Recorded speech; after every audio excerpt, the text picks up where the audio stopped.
Today's question is at what depth should a submersible pump be installed?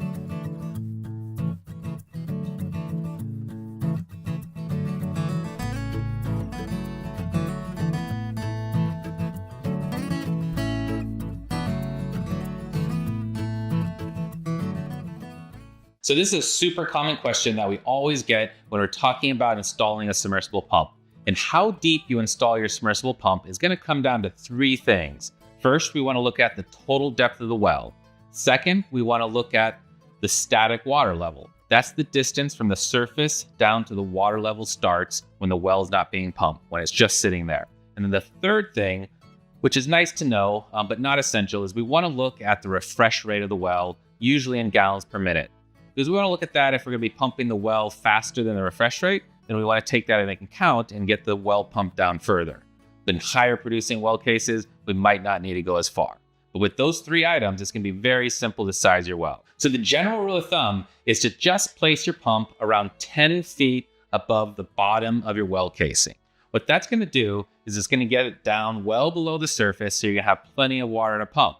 But the thing about having that 10 feet down below the pump is if there's any sediment or debris or silt in your water, any sand, that's going to all settle out down below your pump. And it's not going to be encasing your pump, getting it stuck down at the bottom of the well. It's also going to get down below, so we're not sucking that all back up every time that well pump starts.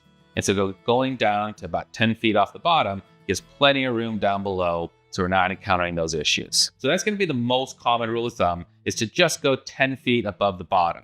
But let's say you have a really deep well and a shallow static water level. So you say it's 600 feet and your water's at 20 feet and it's a high producing well, then you might not need to go that far. You can save a little bit of money on the pipe, on the wire, on all that stuff to get it down there.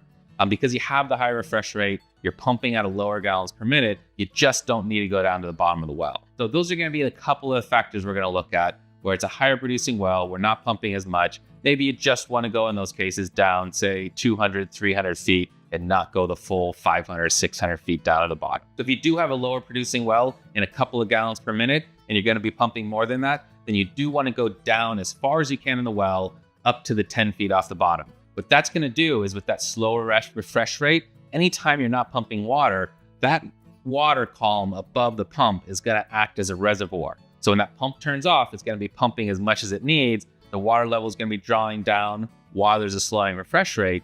And so hopefully in those cases, you're going to have enough capacity in your well casing so you can pump out while it's refreshing slower to get the water you need. But there is one thing we want to look out for. If we are going to go down deep in a well where it has a shallow water level, is the submersion limit of the pumps. Now this varies pump to pump, but a really common one is 600 feet. So most of the time, this is not going to be a problem. But if you end up with a really deep well and a shallow water level, you want to keep an eye on that. While it might not be a problem initially, over time, that water pressure coming in can help push water through the seals and damage your motor in the long term.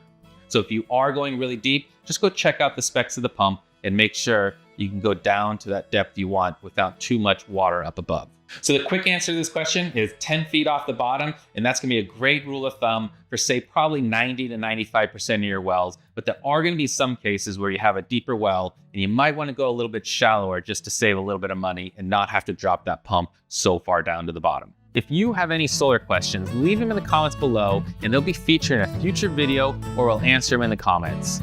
Be sure to like and subscribe. We're producing new content every week, so hit that notification button and subscribe to the videos to stay up to date on the latest solar pumping news.